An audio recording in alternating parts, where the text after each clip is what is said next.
From New York, this is Democracy Now!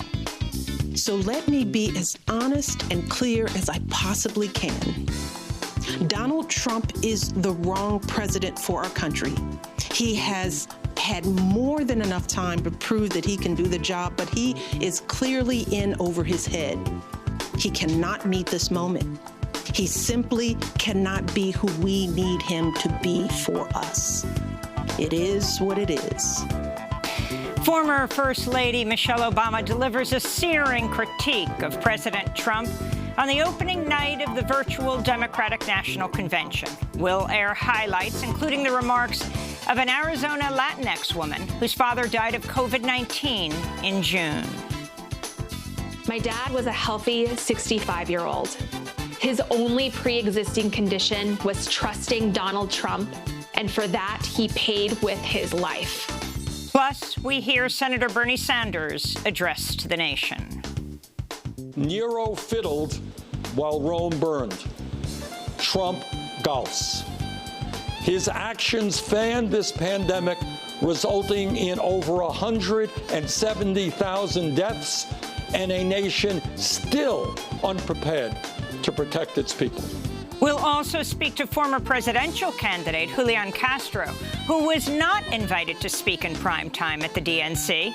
And today marks the 100th anniversary of the ratification of the 19th Amendment to the Constitution, guaranteeing women's right to vote, though many black women would not enjoy that right for decades. We'll speak to Martha Jones, author of Vanguard, How Black Women Broke Barriers, Won the Vote, and Insisted on Equality for All. All that and more coming up. Welcome to Democracy Now!, democracynow.org, The Quarantine Report. I'm Amy Goodman. Former First Lady Michelle Obama and former presidential candidate Senator Bernie Sanders headlined the opening night of a virtual Democratic National Convention Monday. Throughout the evening, President Trump was denounced by both Democrats and some former Republican officials, including former Ohio Governor John Kasich. Michelle Obama urged the nation to vote for Joe Biden. So if you take one thing from my words tonight, it is this. If you think things cannot possibly get worse, trust me, they can and they will if we don't make a change in this election. If we have any hope of ending this chaos, we have got to vote for Joe Biden like our lives depend on it. Senator Bernie Sanders, who ran against Biden in the primaries, warned Trump's leading the nation toward authoritarianism. We're facing the worst public health crisis in 100 years and the worst economic collapse since the Great Depression. We are confronting systemic racism and the enormous threat to our planet of climate change. And in the midst of all of this, we have a president who is not only incapable of addressing these crises, but is leading us down the path of authoritarianism. The Republican National Convention will take place next week. Trump says he'll give his nomination acceptance speech live from the White House grounds, which some charge is a violation of the Hatch Act. We'll have more on the DNC after headlines. A surge in coronavirus cases at the University of North Carolina, Chapel Hill, one of the largest schools in the country, has forced the university to switch entirely to remote learning after over 170 students tested positive for COVID-19 during the first week of in-person classes. The student newspaper, the Daily Tar Heel, ran an editorial headlined, "UNC has a cluster F on its hands," but they spelled out the word. At Georgia Tech, dozens of students staged a die-in on the first day of classes to protest the school's coronavirus safety standards. Meanwhile, on Monday, top White House coronavirus advisor Dr. Deborah Birx said she wished the U.S. had instituted a stricter lockdown earlier this year.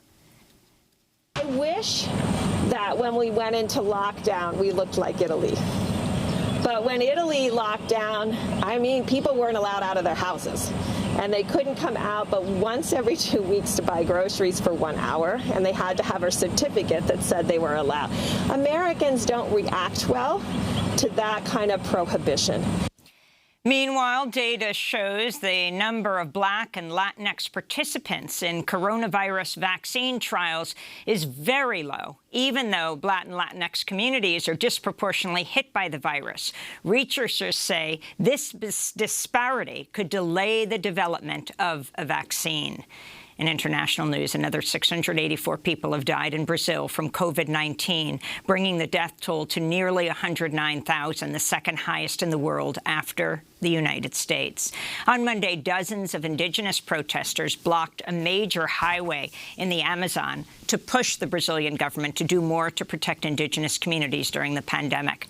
South Korea is facing its worst COVID-19 outbreak in 5 months. More than 400 cases have been linked to a church run by a conservative pastor who tested positive just days after he took part in an anti-government protest in Seoul.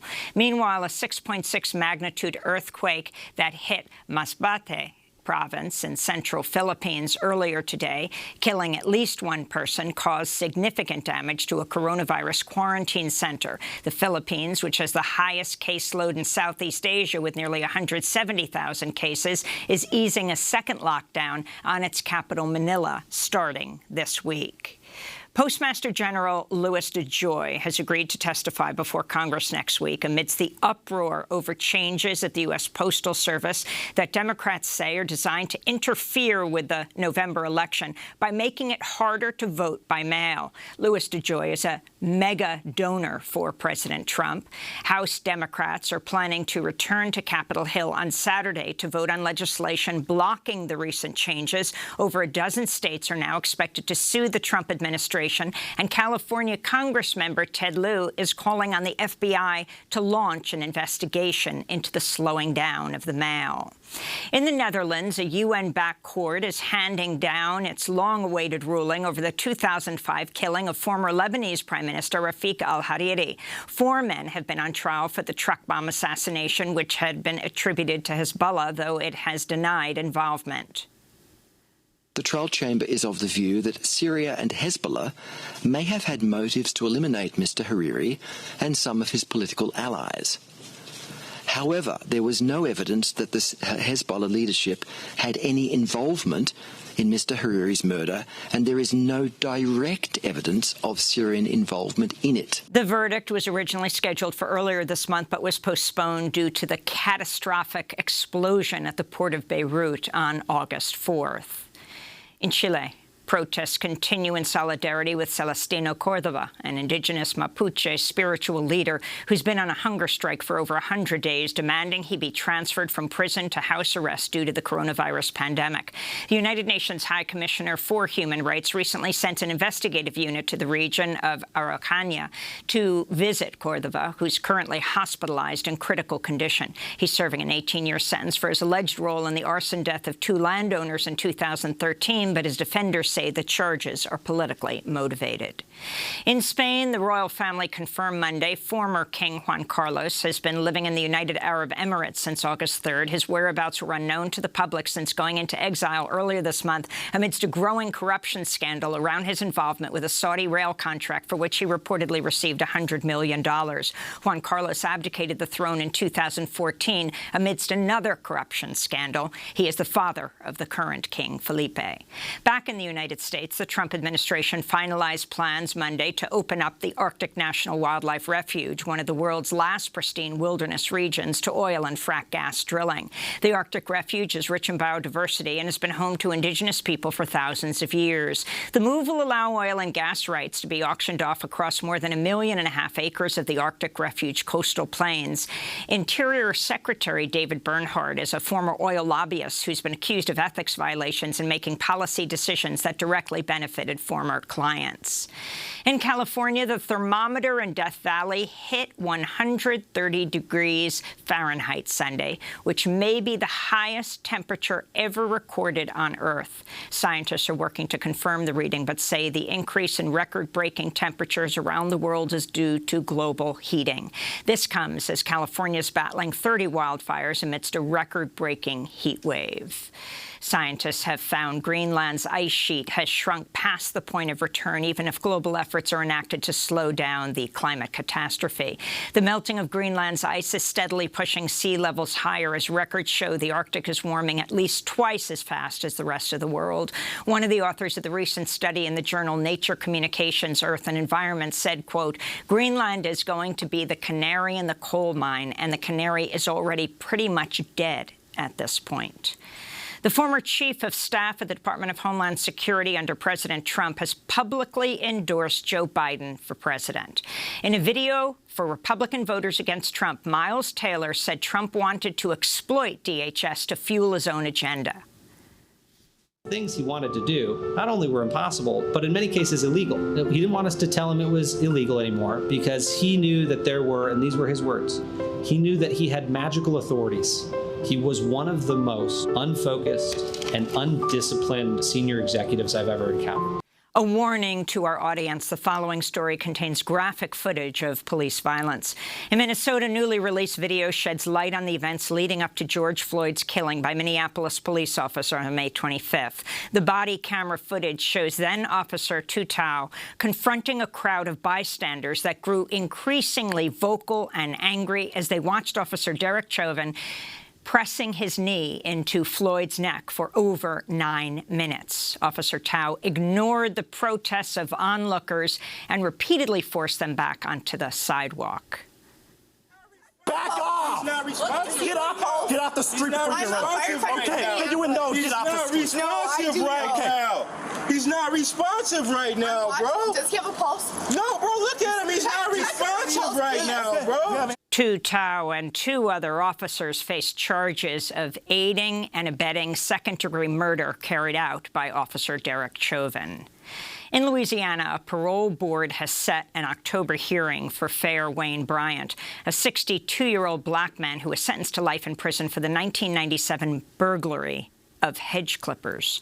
Earlier this month, 5 white members of Louisiana's Supreme Court upheld the sentence, saying it was permitted by a Louisiana habitual offender law.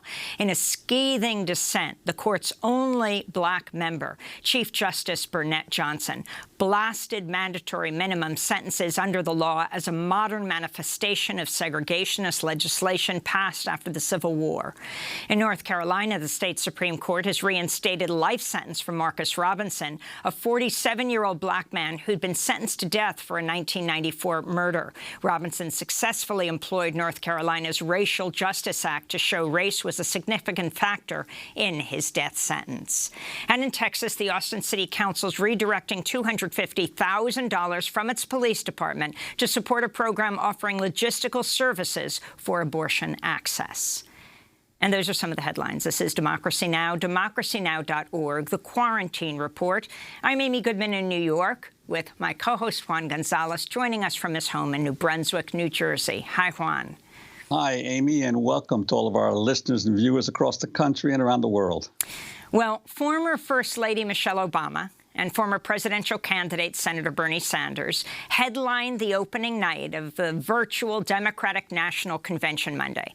The DNC was originally scheduled to be held in Milwaukee, Wisconsin, but it was moved entirely online due to public health concerns. Michelle Obama gave the keynote address. When my husband left office with Joe Biden at his side, we had a record-breaking stretch of job creation. We'd secured the right to health care for 20 million people. We were respected around the world, rallying our allies to confront climate change. And our leaders had worked hand in hand with scientists to help prevent an Ebola outbreak from becoming a global pandemic. 4 years later, the state of this nation is very different. More than 150,000 people have died, and our economy is in shambles because of a virus that this president downplayed for too long. It has left millions of people jobless. Too many have lost their health care. Too many are struggling to take care of basic necessities like food and rent. Too many communities have been left in the lurch to grapple with whether and how to open our schools safely. Internationally, we've turned our back, not just on agreements forged by my husband, but on alliances championed by presidents like Reagan and Eisenhower. And here at home, as George Floyd, Breonna Taylor, and a never-ending list of innocent people of color continue to be murdered, stating the simple fact that a Black Life Matters is still met with derision from the nation's highest office. Because whenever we look to this White House for some leadership or consolation or any semblance of steadiness, what we get instead is chaos, division, and a total and utter lack of empathy. So let me be as honest and clear as I possibly can. Donald Trump is the wrong president for our country. He has had more than enough time to prove that he can do the job, but he is clearly in over his head. He cannot meet this moment. He simply cannot be who we need him to be for us. It is what it is. Now, I understand that my message won't be heard by some people. We live in a nation that is deeply divided, and I am a Black woman speaking at the Democratic Convention. But enough of you know me by now. You know that I tell you exactly what I'm feeling. You know I hate politics. But you also know that I care about this nation. You know how much I care about all of our children. So if you take one thing from my words tonight, it is this. If you think things cannot possibly get worse, trust me, they can and they will if we don't make a change in this election. If we have any hope of ending this chaos, we have got to vote for Joe Biden like our lives depend on it. And if we want a chance to pursue any of these goals, any of these most basic requirements for a functioning society, we have to vote for Joe Biden in numbers that cannot be ignored. Because right now, folks who know they cannot win fair and square at the ballot box are doing everything they can to stop us from voting. They're closing down polling places in minority neighborhoods. They're purging voter rolls. They're sending people out to intimidate voters, and they're lying about the security of our ballots. Former First Lady Michelle Obama speaking at the virtual Democratic National Convention on the first night. Former presidential candidate Senator Bernie Sanders also assailed Trump over his handling of the coronavirus pandemic and much more. Our great nation is now living in an unprecedented moment. We're facing the worst public health crisis in 100 years and the worst economic collapse since the Great Depression. We are confronting systemic racism and the enormous threat to our planet of climate change. And in the midst of all of this, we have a president who is not only incapable of addressing these crises, but is leading us down the path of authoritarianism. This election is the most important in the modern history of this country. In response to the unprecedented crises we face, we need an unprecedented response, a movement like never before, of people who are prepared to stand up and fight for democracy and decency and against greed, oligarchy, and bigotry. And we need Joe Biden as our next president. Let me take this opportunity to say a word to the millions of people who supported my campaign this year and in 2016. My friends, thank you for your trust, your support, and the love you showed Jane, me, and our family. Together, we have moved this country in a bold new direction, showing that all of us, Black and white, Latino, Native American, Asian American, gay and straight, native-born and immigrant, yearn for a nation based on the principles of justice, love, and compassion. Our campaign ended several months ago, But our movement continues and is getting stronger every day. Many of the ideas we fought for that just a few years ago were considered radical are now mainstream. But let us be clear. If Donald Trump is reelected, all the progress we have made will be in jeopardy. At its most basic, this election is about preserving our democracy. During this president's term, the unthinkable has become normal. He has tried to prevent people from voting, undermined the U.S. Postal Service, deployed the military and federal agents against peaceful protesters, threatened to delay the election, and suggested that he will not leave office if he loses. This is not normal, and we must never treat it like it is. Under this administration, authoritarianism has taken root in our country. I and my family, and many of yours, know the insidious way authoritarianism destroys democracy, decency, and humanity. As long as I am here, I will work with progressives, with moderates, and yes, with conservatives to preserve this nation from a threat that so many of our heroes fought and died to defeat. This president is not just a threat to our democracy, but by rejecting science, he has put our lives and health in jeopardy. Trump has attacked doctors and scientists trying to protect us from the pandemic, while refusing to take strong action to produce the masks, gowns, and gloves our healthcare workers desperately need. Nero fiddled while Rome burned. Trump golfs. His actions fanned this pandemic, resulting in over 170,000 deaths and a nation still unprepared to protect its people. Furthermore, Trump's negligence has exacerbated the economic crisis we are now experiencing. Since this pandemic began, over 30 million people have lost their jobs, and many have lost their health insurance. Millions of working families are wondering how they will feed their kids, and they're worried that they will be evicted from their homes. And how has Trump responded?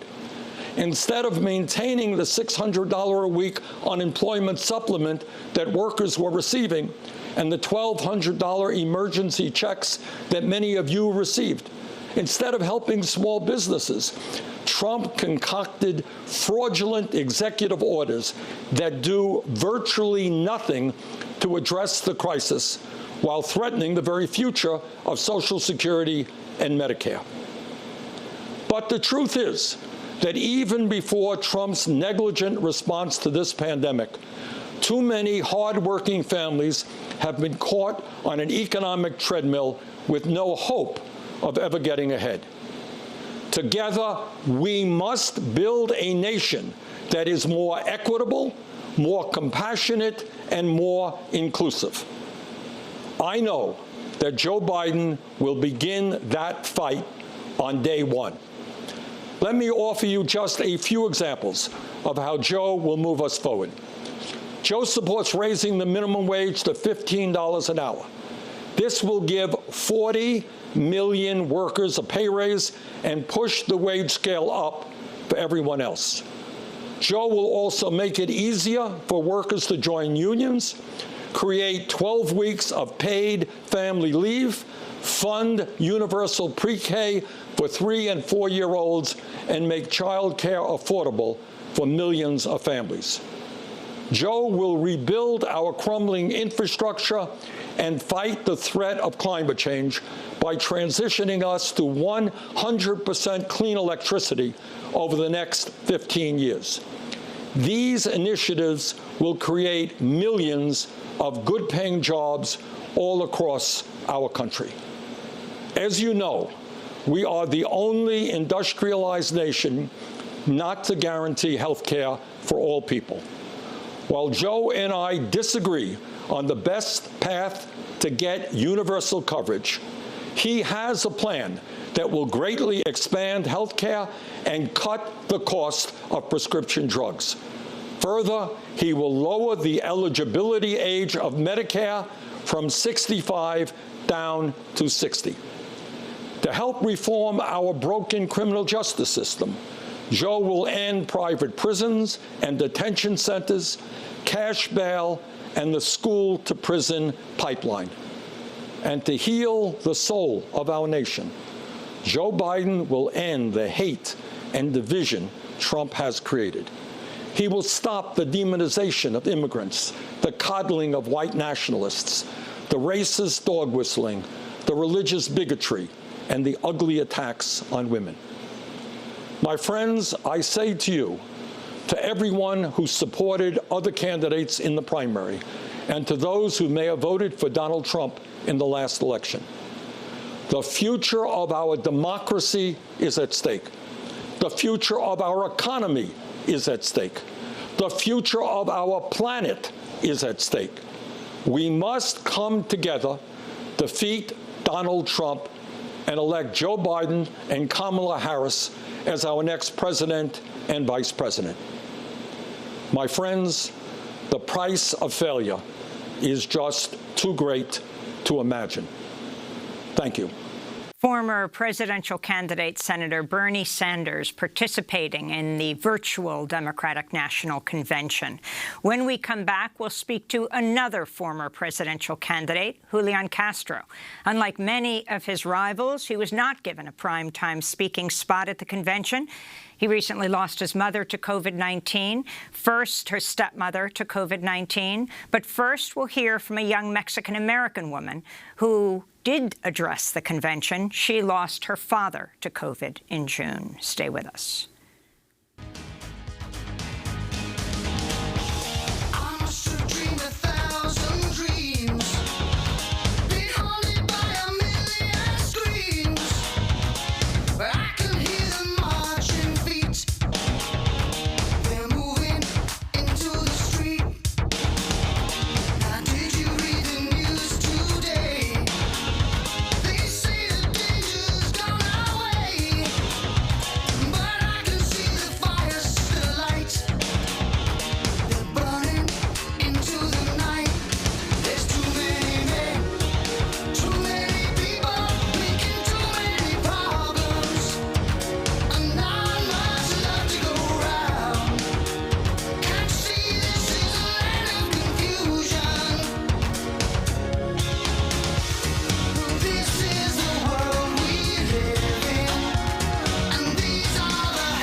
Land of Confusion by Genesis. We are breaking with convention. This is Democracy Now!, democracynow.org, the Quarantine Report. I'm Amy Goodman with Juan González as we continue to air highlights from the opening night of the virtual Democratic National Convention.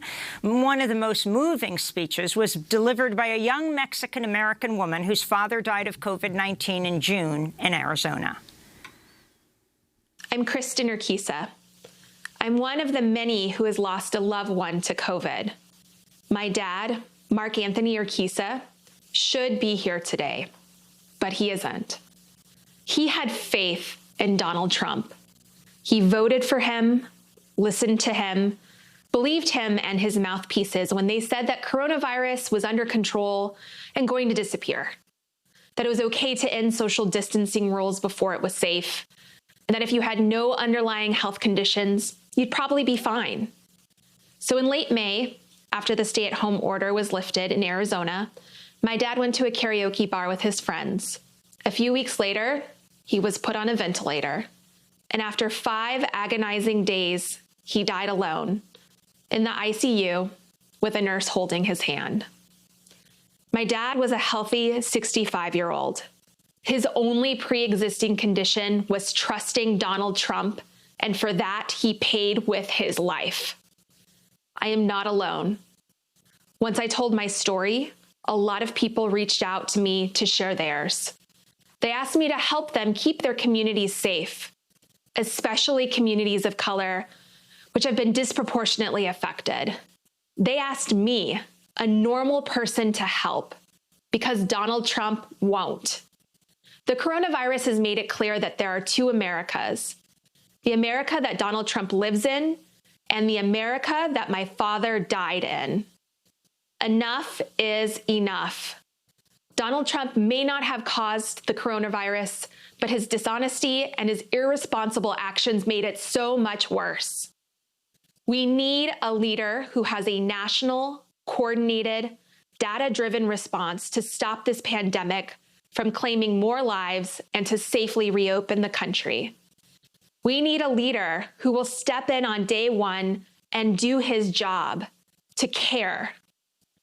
One of the last things that my father said to me was that he felt betrayed by the likes of Donald Trump. And so when I cast my vote for Joe Biden, I will do it for my dad. Kristen Urquiza speaking at the Democratic National Convention on its kickoff night.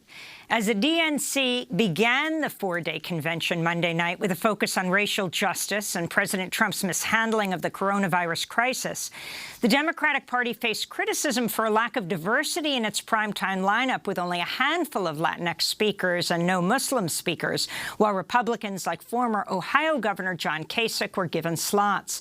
The first night was moderated by the actress Eva Longoria. New York Congressmember Alexandria Ocasio-Cortez is set to speak tonight for 60 seconds.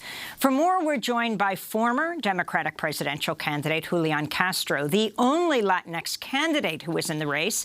Castro served as Secretary of Housing and Urban Development under President Obama from 2014 to 17. He was not invited to speak in prime time at the DNC, unlike many of his rivals. He's joining us from San Antonio, Texas, which may be a battleground state this November. Secretary Castro, welcome back to Democracy Now! It's great to have you with us. Our condolences on the loss of your stepmother to COVID-19. Well, thank you very much, Amy. It's good to be with you. And, that the testimony that you played and that was shown last night from Kristen was just tremendously powerful and I think resonates with a lot of people out there. I know, for me and for my family, we certainly understand the seriousness of this virus and also understand that a lot of this could have been prevented. Julian Castro, I wanted to ask you your initial reaction to the first night of the convention, and especially many of the speakers were talking about why it was important to vote against Donald Trump, the decency of Joe Biden, and his experience and his respect for science. But Bernie Sanders was one of the few who actually went into the content of what Joe Biden is standing for, his platform as well, and why it's important for progressives to vote for him. Yeah, I think that Senator Sanders did a wonderful job. I think Michelle Obama was very powerful last night. But you're right with Senator Sanders that, look, one of the things I noticed out there right now is that whether people are liberal or conservative, they're Republican, Democrat, Independent, what they want are solutions. And I think what Bernie did well in highlighting was this is what electing Joe Biden is going to mean for you and your family: raising the minimum wage, health care, a number of other things that are going to make people's lives better. That's what I think people want to know. How is this person going to make my life and the life of my family and the country better than it is today?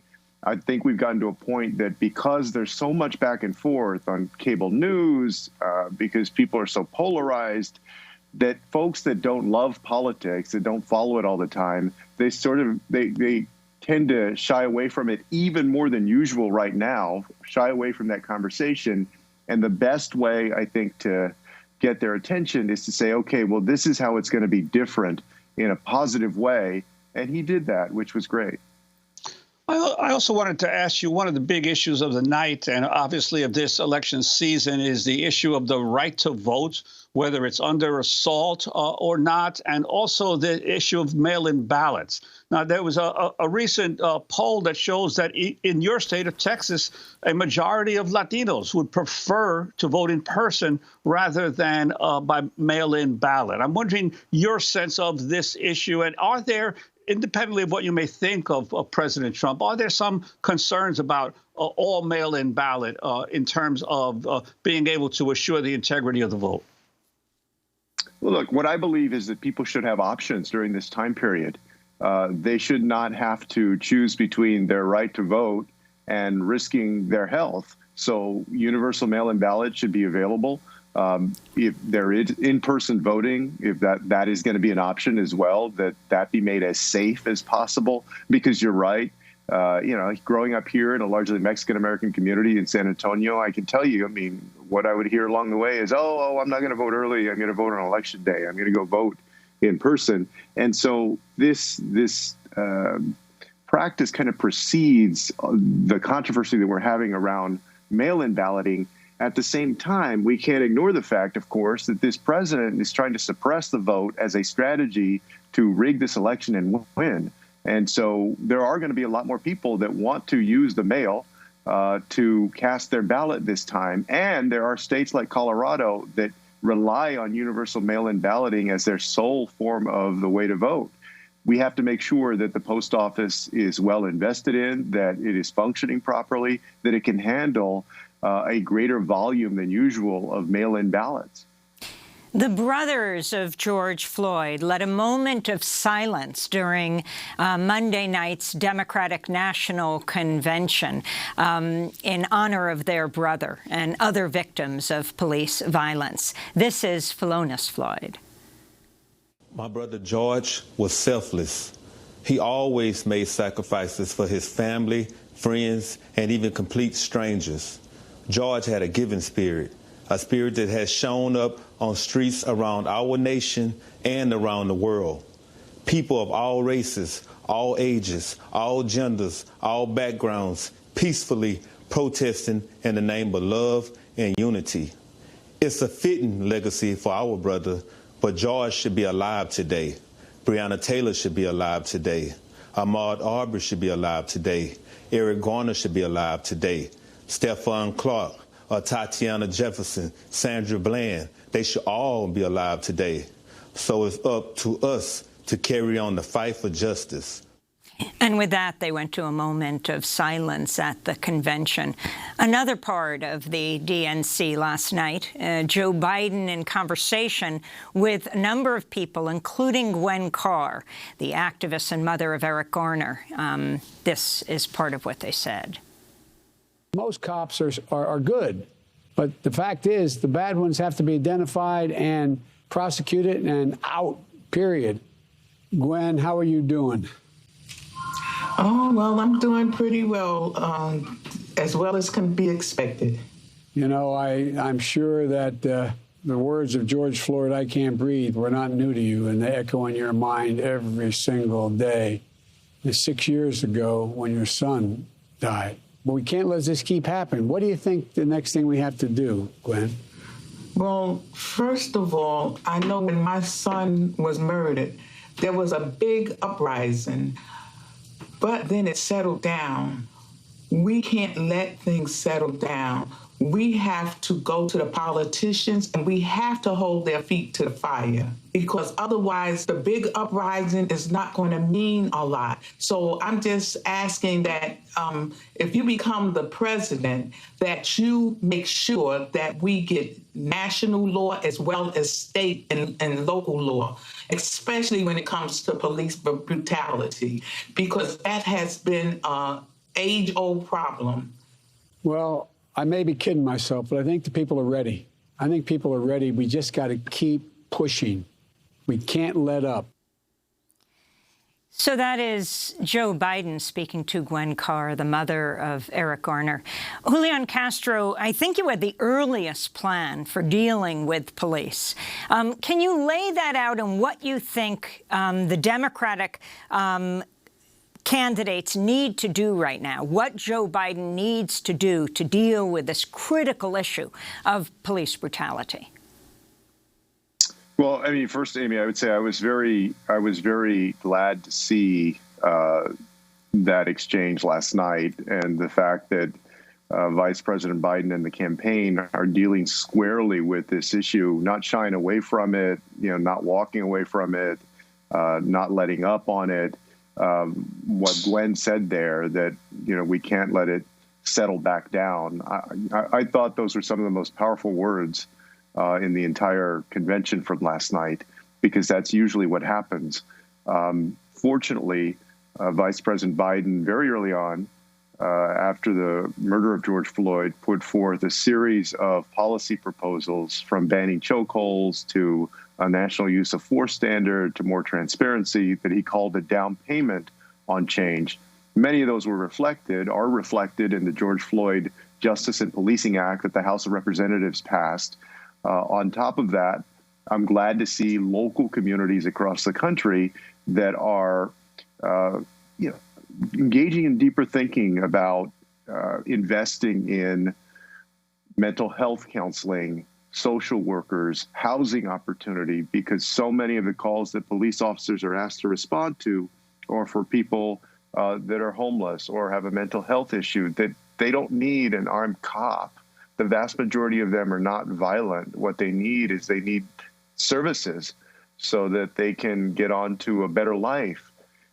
And cities across the country, whether we're talking about Los Angeles or San Francisco or Austin, Texas, just up the road from me recently, are moving in that direction. And Joe Biden has said that he wants to work with local communities as they do that. All of that is positive. And as he said, we need to keep pushing. And Julian Castro, I wanted to ask you, you may be reluctant to talk about your own personal role in this, but it must be bittersweet to see all this emphasis now of the National Party on the issue of police abuse after the murder of George Floyd, when you were out there early in the campaign raising these issues, and also that you at a past convention had been a keynote speaker of the Democratic Convention. Now, many Latino leaders feel you've sort of been slighted in the lineup here of the 4 days of the convention. Your thoughts, if you have, on that. Well, look, I mean, I know they have a very difficult challenge, because the networks condensed the amount of time that they're giving the parties this year, I think, to 1 or 2 hours a night. Usually that's 3 or 4 hours. So, it's understandable that you're going to have a limited number of speakers. And more importantly than me or any one person speaking, politicians speaking, I really think that you get value, that the voters get value, the people get value from hearing the powerful stories like Kristen's and like Gwen's, that are first-person stories that really connect why it's important to elect Joe Biden to the lives of everyday people out there. I think that's the most important thing. I think that's probably also politically the most effective thing. And so I know I'll have my time to speak, whether it's on this show or other shows or other opportunities. But America needs to hear how this president has badly impacted the lives of people around this country, and more importantly, how Joe Biden is going to make a positive difference for them. But even talking about representation on the panel, just following up on what Juan said, I mean, the primetime slots include Bernie Sanders, of course, Kamala Harris, who is one of your rivals, but now the vice presidential candidate, Buttigieg, Klobuchar, Warren, Booker, Yang. Not you, though. Were you asked? To speak in prime time? Yes. No, I was not. No, I was not. And there's been Go ahead. I spoke a few years ago, and I had a wonderful time doing it. And, I'm going to continue to speak out on issues that matter for our country.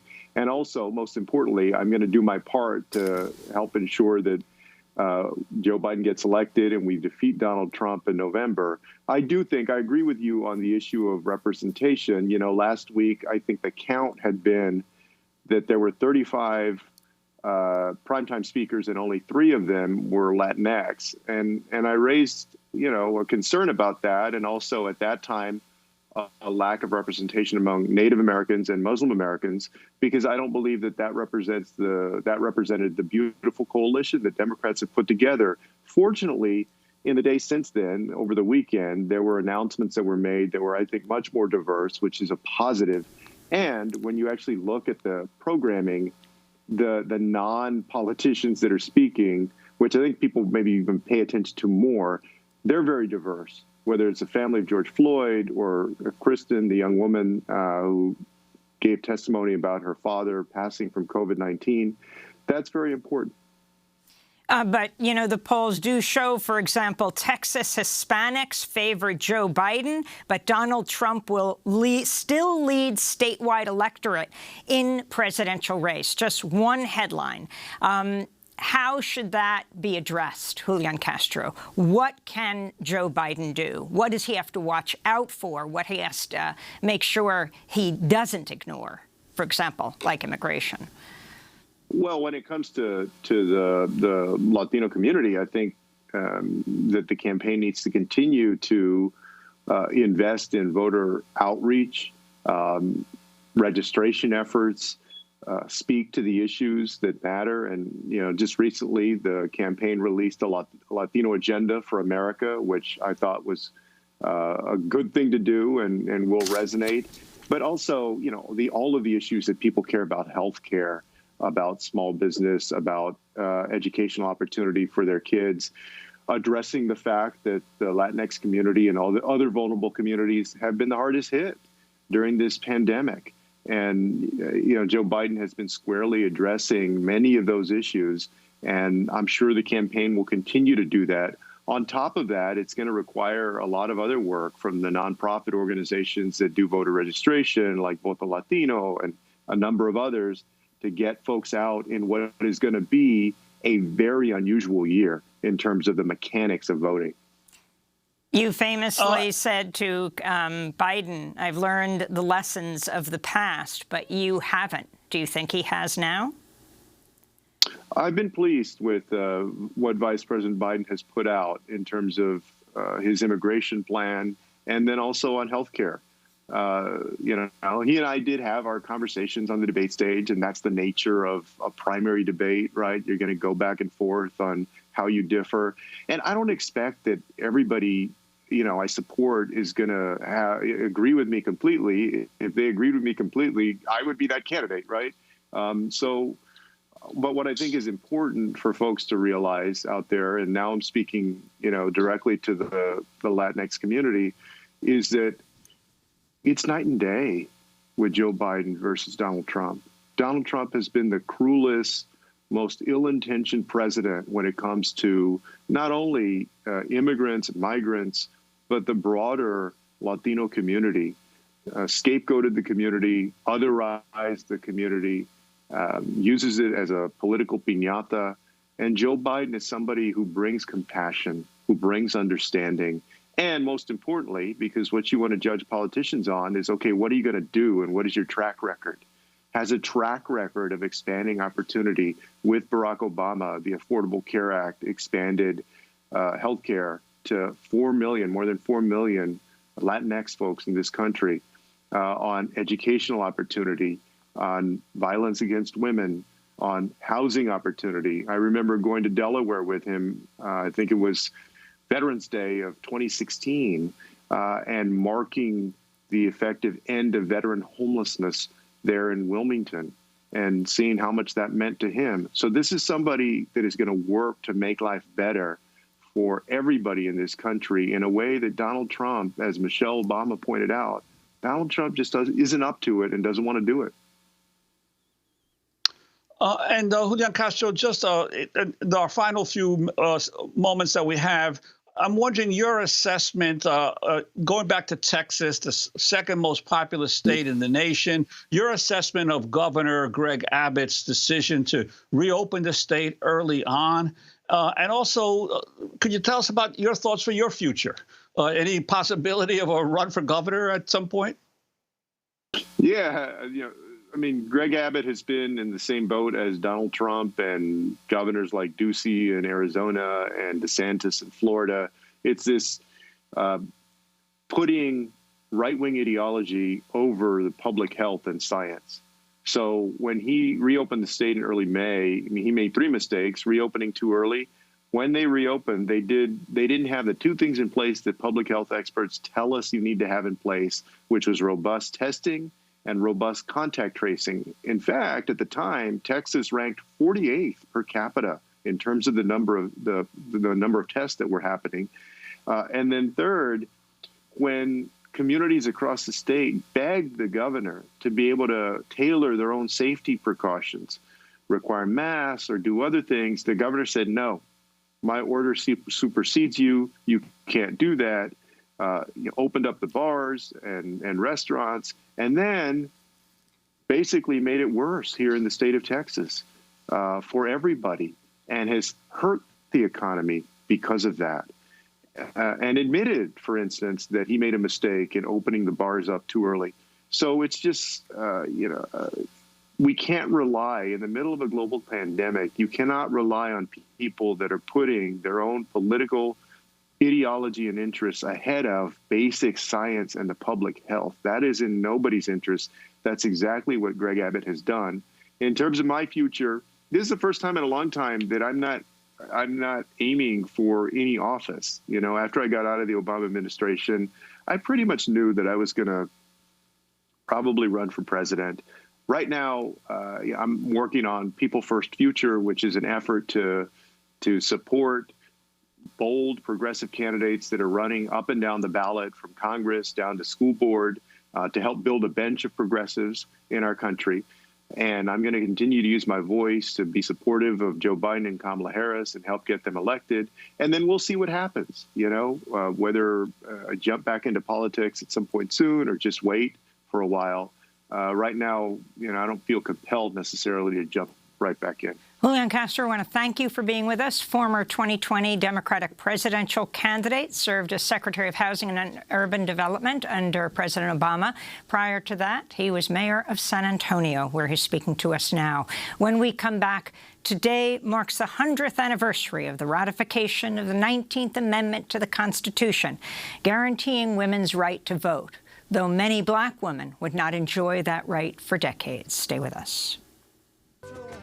If I was president, I'd roll up my sleeves as I face the congregation. First thing I do is free education. And every third period, we practice meditation. Every third period, we practice meditation like a brown Robin Hood. I'd take from the rich and I'd give to the poor, so my little sister ain't gotta be hungry no more. And my first lady would be my mom, cause she smacked me at the first out of drone strikes and dropping bombs. And I'd free all my poor black and brown kids that got caught up in 3 strikes. And when they get out, they get free bikes, so they could ride to the future, not to their past. Go to the store, get some chips with no GMO, cause my folks, we got a right to know. And if you don't know, now you know. Me gusta la lima, me gusta limón, pero no me gusta tanta corrupción. Me gusta la lima, me gusta limón, pero no me gusta tanta corrupción.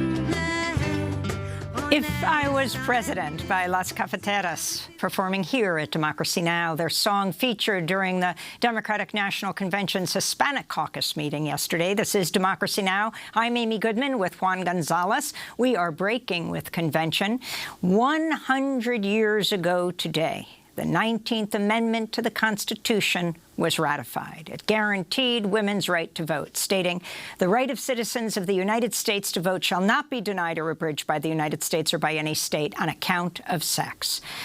But the 19th Amendment was not implemented equally. Many states created laws to continue to deny women the vote, and African-American women were subjected to the same Jim Crow laws that had already been used to deny the vote to African-American men. For more on this and how the movement for women's suffrage was connected to the movement to abolish slavery, we're joined by historian Martha Jones, author of the forthcoming book, Vanguard: How Black Women Broke Barriers, Won the Vote, and Insisted on Equality for All. She recently wrote an op-ed in the New York Times headlined, "Tackling a Century-Old Mystery, Did My Grandmother Vote?" She's the Society of Black Alumni Presidential Professor and Professor of History at Johns Hopkins University. Professor, welcome back to Democracy Now! Did your grandmother vote? Tell us her story and how that fits into this day, the day of the 100th anniversary of the ratification. I was finishing Vanguard and I realized I didn't know my grandmother's story, and this sent me on a whole new quest. I looked for her in St. Louis, Missouri, where she lived in 1920, and Black women were coming to the polls in important numbers to combat the rise of residential segregation in that city, but I couldn't find her there. I followed her to Greensboro, North Carolina, where she and my grandfather began a college, Bennett College, for African-American women in 1926. I couldn't find her there. The records of women's early votes in North Carolina haven't survived, and I couldn't tell that story. But I followed her until the 1950s and 60s, where I see her alongside the young women at Bennett College, now part of the modern civil rights era, organizing and knocking on doors and getting Black Americans registered to vote as part of that civil rights revolution. As she put it in an interview in those years, it was thrilling. And it was thrilling for me to find her there, but it was a reminder that to look for African American women and their history of the vote in 1920 is to miss the important chapter that begins in 1920 and doesn't culminate until the Voting Rights Act is adopted in 1965. And Professor Jones, you write in the book that Black women voting rights activists actually predated the famous white suffragists. Why did you title your book Vanguard? I titled my book Vanguard because as early as the first decades of the 19th century, Black women are developing a political philosophy, a critique of the United States. It is a view that says no racism, no sexism in American politics. For a very long time, African American women are quite alone in carrying those principles forward, holding the bar high for this nation. I call them the vanguard because indeed they lead us to a 21st century in which I think it's fair to say that view, while it may not be held by all Americans, certainly has a place, an important place on our political agenda. Black women lead us there. It is a lonely, lonely trek for much of our history. But here in the 21st century, when we say no racism and no sexism in politics, it sounds very presentist, but it turns out it's a very old set of ideas. And in the last minute and a half we have, Martha Jones, can you tell us some of the early Black suffragists, long before the Seneca Falls Convention of 1848, and how they ultimately led toward the 19th Amendment, who are often erased from that history that we learn? I want to introduce you to Mariah Miller Stewart, who in the early 1830s is in Boston, once an indentured servant, now a free Black woman in that city, who takes first her pen to the pages of William Lloyd Garrison's The Liberator, and then to the podiums of Boston, where she makes the case for Black women's place in politics. She decries the sexism and the racism that keep her and women like her from shaping the future of their communities and the future of the nation. Mariah Stewart is the very first American woman to speak from a podium about politics. We don't remember her. For too long, she was eclipsed by the women of Seneca Falls, but I'm very pleased in this anniversary year to reintroduce her to American audiences. And Septima Clark in this last 30 seconds. Absolutely, right? The women of the courageous women who put their bodies, their lives, their families and communities on the line in the modern civil rights era. We would not be in this moment today without that extraordinary vision, but also that extraordinary risk-taking. The violence was persistent, and the courage was phenomenal. Martha Jones, we want to thank you so much for being with us. There is so much more to talk about, but August 26th is the actual congressional certification, the 100th anniversary of the Congress certifying the 19th Amendment, and we'll continue the conversation then. Martha Jones, author of the forthcoming book Vanguard, How Black Women Broke Barriers, Won the Vote, and Insisted on Equality for All. That does it for our broadcast. Special thanks to Renee Feltz, Mike Burke, Dina Guster, Libby Rainey, Nermeen Sheikh, Maria Taracena, Carla Wills, Tammy Warnoff. I'm Amy Goodman with Juan González. Stay safe, save lives, wear a mask.